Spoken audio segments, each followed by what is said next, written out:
Hello, welcome to my channel. This is my first video I'll be having out, and I hope that you appreciate it. Unlike the series that I will be starting on my first video, which will be the Underappreciated series.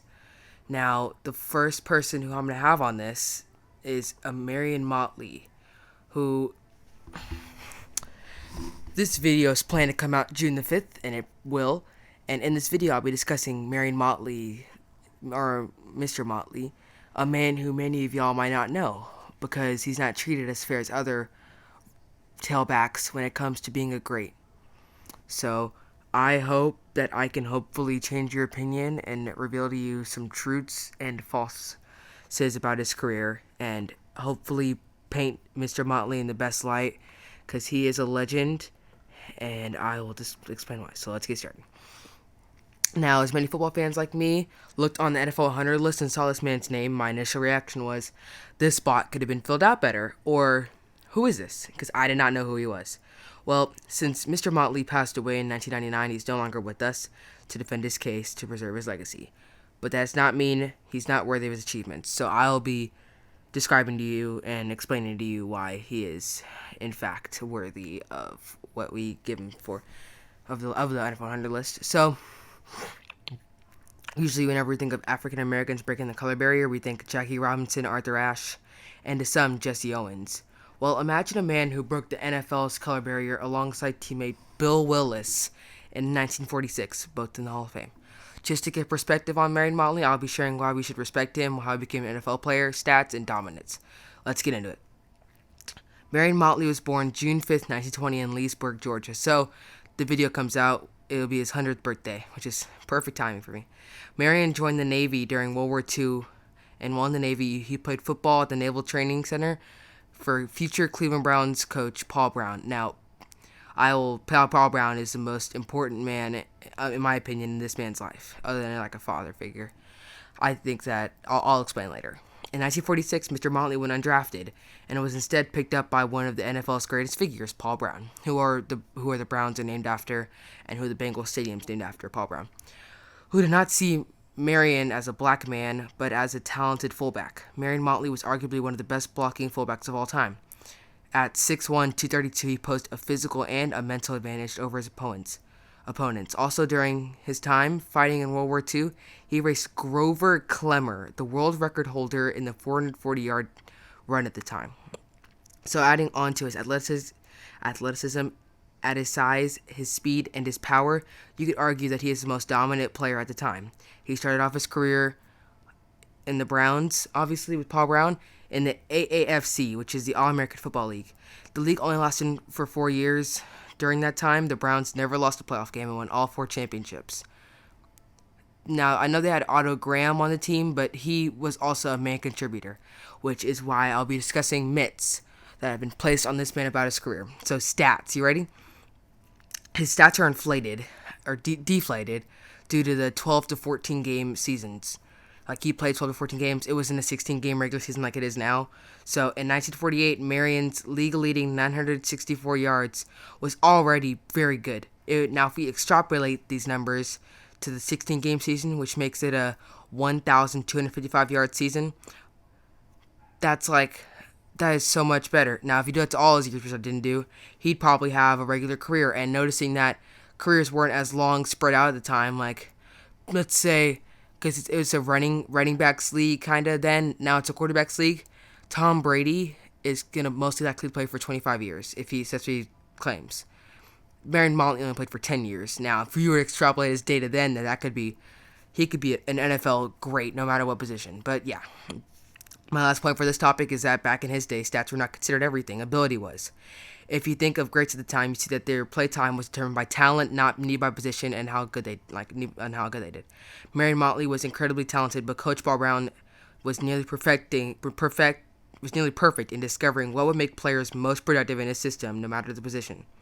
Marion Motley was one of the greatest blocking fullbacks and set up his teammates in an unselfish way and was not worrying about so-called stat padding. Now we have accolades. And people who make rank lists create them. They consider their Pro Bowls, All-Pros, and other accolades of that. Now, Marion has 2 first-team All-Pros and 1 Pro Bowl in 9 years, which is significant. it's already hard to get an All-Pro when you got two of them, which is, yeah, it's already good. But you have to remember, the Pro Bowl started in 1950. He started his career in 1946. That's nearly 5 years. It's in the season of 1950. He started in 1951. But you got to understand that if things were fair and he had the right, like, he did great in his first 5 years. Maybe not his rookie season as much, but he could have had 5 Pro Bowls or 7 Pro Bowls in 9 years. Like, and so if he got what he deserved, he would be considered already a little bit better, which is completely unfair. I don't respect people as much whenever they use accolades, because accolades are determined by opinions.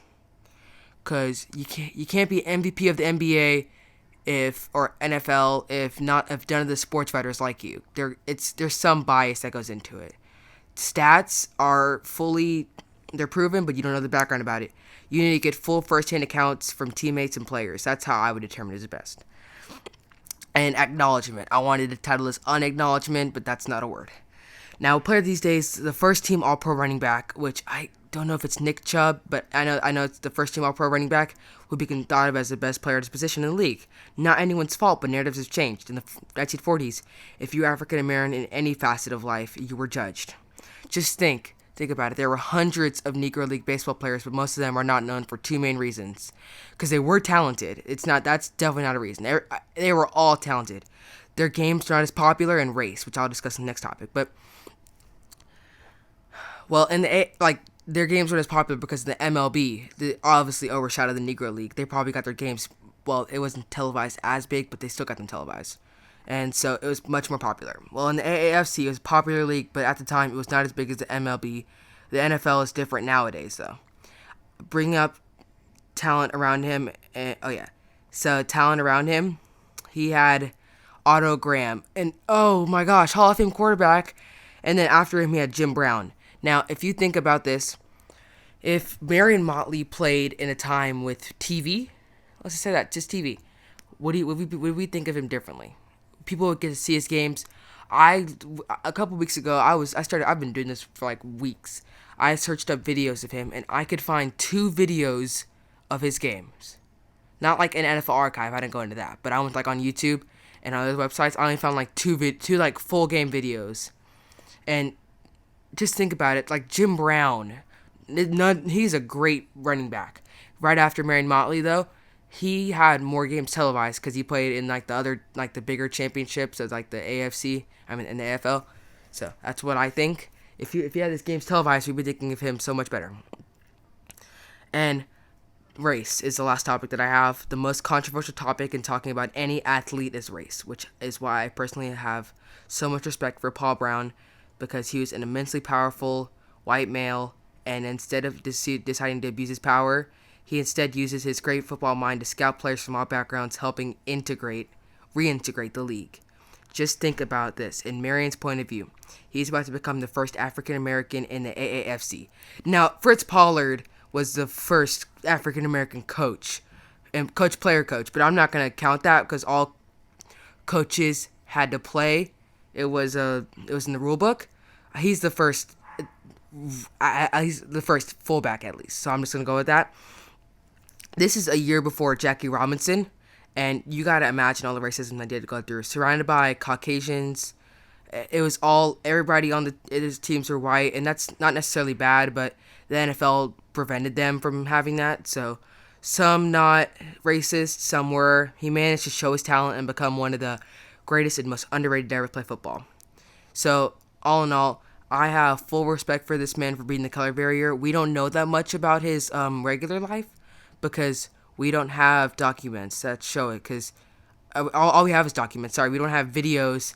And what people need now to determine how good a player is like gameplay videos, how popular they are in video games and stuff. But I don't need that. I know when a legend whenever I see one. So this is my first episode of Underappreciated on my channel, and this is supposed to come out on Mr. Motley's birthday. And on this day, I would like to honor his life and legacy left on the game. Have a great day, and stay safe.